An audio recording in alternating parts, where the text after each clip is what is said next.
Salam sejahtera Malaysia, denyut nadi suara rakyat bergema di channel ini.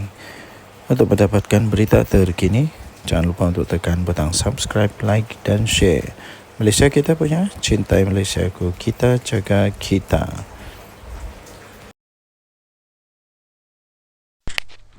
Salam sejahtera Malaysia, denyut nadi suara rakyat bergema di channel ini. Berita yang menggemparkan semua ahli Parlimen Malaysia. Pemecatan 6 ahli parlimen bersatu tak ditakrif sebagai lompat parti, kata Fahmi. Berita bentuk Putrajaya, pemecatan 6 ahli parlimen yang merupakan adalah bekas ahli bersatu tidak ditakrifkan sebagai lompat parti, sehinggalah mereka perlu untuk mengusungkan kerusi masing-masing ketika ini, kata Menteri Komunikasi Fahmi Fadzil. Beliau merujuk kepada tindakan 6 bekas ahli bersatu yang telah mengisytiharkan sokongan kepada Perdana Menteri Datuk Seri Anwar Ibrahim. Katanya, kita semua sedia maklum dalam perkara 49-A, perkara 49A-2 menyatakan dengan jelas bahawa pemecatan tidak bererti kekosongan kerusi. Ia tidak bererti lompat parti. Jadi, kalau kita teliti apa yang telah berlaku, ia adalah ditafsirkan sebagai pemecatan terancang, katanya pada satu sidang media pasca mesyuarat Jemaah Menteri di sini. 6 ahli parlimen yang terkait dengan isu itu ialah Datuk Syed Abu Husin Hafiz, Syed Abdul Fasal daripada Bukit Gantang, Datuk Dr. Suhaili Abdul Rahman dari Labuan, Zahari Kecil dari Sejeli, Muhammad Azizi Abu Naim dari Gua Musang, Datuk Iskandar Zulkarnain Abdul Khalid Kuala Kangsar, dan Datuk Dr. Zulkaperi Hanapi daripada Tanjung Karang. Mengulas keputusan Speaker Dewan Rakyat iaitu Tan Sri Johari Abdul bahawa ke-6 ahli parlimen kekal sebagai wakil rakyat, Fahmi berkata tindakan diambil itu berdasarkan Perlembagaan Persekutuan dan tafsiran undang-undang. Katanya, ini adalah perkara asas dalam peraturan mesyuarat, peraturan Majlis Mesyuarat Dewan Rakyat. Katanya sambil menambah, sebarang kritikan terhadap keputusan Johari adalah tidak berasas. Beliau turut mengingatkan pembangkang supaya tidak menjadi hero dalam isu itu kerana sebelum ini bersatu membantah pindaan rang Undang-Undang Akta Lompat Parti 2022 apabila dicadang oleh Menteri di Jabatan Perdana Menteri, Parlimen dan Undang-Undang ketika itu, Tun Dr. Wan Junaidi Tuanku Jaafar. Katanya, dalam banyak-banyak parti bersatu yang paling tidak mahu menyaksikan sejumlah pindaan yang telah dicadangkan oleh Menteri Undang-Undang waktu itu. Kalau nak salahkan seseorang, salahkanlah Tan Sri Mahyadin Yassin, Datuk Sri Hamzah Zainuddin dan Datuk Dr. Muhammad Razif Ajidin, katanya. Tambahnya lagi, merekalah antara yang paling tidak bersetuju dengan pindaan yang sekiranya dilakukan akan menghalang daripada kejadian yang kita saksikan sekarang terpekik terlolong dalam Dewan Rakyat. Merekalah yang tidak bersetuju. Kini senjata makan tuan, katanya. Pada Rabu lepas, Muhyiddin Yassin mengesahkan bersatu telah menerima surat daripada Johari yang memaklumkan bahawa tidak berlaku sebarang kekosongan kerusi parlimen melibatkan 6 bekas ahlinya yang memberi sokongan kepada Anwar Ibrahim.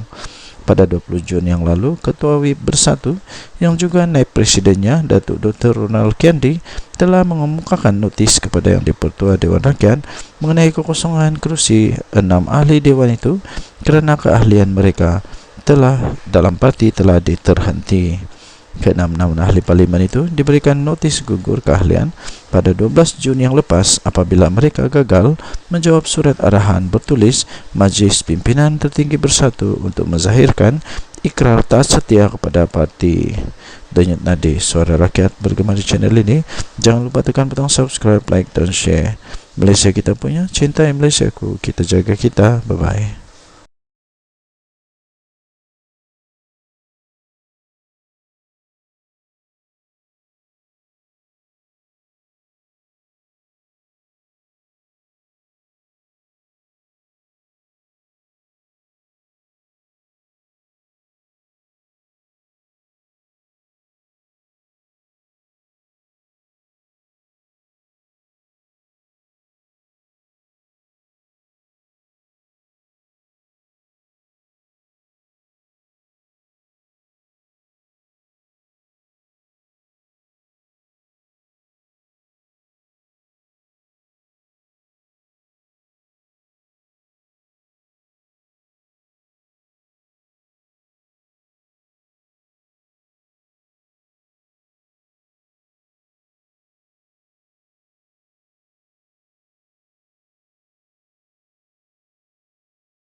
Salam sejahtera Malaysia. Hai, saya belum bercakap lagi sudah rasa lucu. Belum saya bercakap pun saya sudah rasa lucu. Apa yang lucunya? Ada dengar kata, wah tadi saya tonton video Jupasli dengan gelak yang memang lucu betul. Dia kata Perikatan Nasional, ada 11 ahli parlimen daripada Barisan Nasional akan melompat parti ataupun akan menarik sokongan daripada kerajaan selepas PRK Sungai Bakap. Inilah cerita lucu, cerita dongeng, inilah cerita paling tidak masuk akal untuk 1 Julai 2024, dia kata. Saya pun mau gelak juga lah.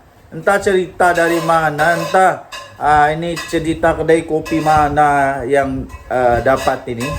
Dan entah Tok Kadok, entah mana yang cerita ni, entah mana nenek Kabayan yang cerita tentang benda ni. Tidak akan berlaku, tidak mungkin akan berlaku. Yang mungkin berlaku ialah disahkan mungkin ada lagi yang sokong PM. Wah, mungkin ada yang letak jawatan daripada Perikatan Nasional. Itu yang mungkin boleh berlaku. Kenapa? Sebab sudah ada anti lompat parti. Jadi kalau mau sokong kerajaan tidak boleh, sudah susah sudah. Jadi satu-satunya cara letak jawatan lah. Letak jawatan. Yang dari dulu Hadi Awang kata PM Anwar akan tumbang bila-bila masa. Tak sampai sudah sekarang bertambah lagi usia Tok Guru Hadi Awang 1 tahun lagi pun tidak tumbang-tumbang. Adakah nanti 10 tahun dari sekarang baru tumbang kerajaan ini? Tidaklah, tidak akan tumbang. Kalau tumbang pun waktu pilihan raya lah kot. Waktu pilihan raya lah kot. Tidak ada lagi orang yang minat untuk tebuk-tebuk belakang, tebuk-tebuk atap. Tidak ada lagi. Lagipun yang di Pertuan Agong sekarang tidak berminat dengan tebuk atap. Tidak berminat dengan pintu belakang, main belakang, tidak. Agong sekarang, Agong yang tegas. Tidak ada harapan lagi. Untuk Atok Mahathir mau buat lagi plan A, plan B, plan C, plan D, Q. Belum pasti lagi dan tidak akan adalah. Pilihan raya 3 tahun dari sekarang. Waktu itu umur Mahathir 101 tahun. Waktu itu umur Mahathir 101 tahun. Persoalan memanglah manusia masih ada lagi ke Mahathir waktu itu. Kalau dia masih ada pun masih kuat lagi kah untuk berjajah-jajah, menjajah-jajah kempen. Kalau dia jadi MP waktu itu, tahu? Kalau dia jadi ahli parlimen waktu itu, umur dia akan menjadi umur MP paling tua. Masih boleh berjalan? Saya pun tidak tahu. Masih boleh jalan lagi ke tidak. Jadi yang pastinya 11 MP daripada Barisan Nasional yang konon mau sokong Perdana Menteri itu tidak akan jadi. Jangan risau, tidak akan jadi. Kalau ada, kalau berani, nyatakanlah siapa dia orang. Yang pasti tiada. Tiada. Kesian. Bermimpilah di siang-siang hari. Berdoalah banyak-banyak supaya boleh jadi Perdana Menteri di pulau di planet Pluto ataupun di bulan.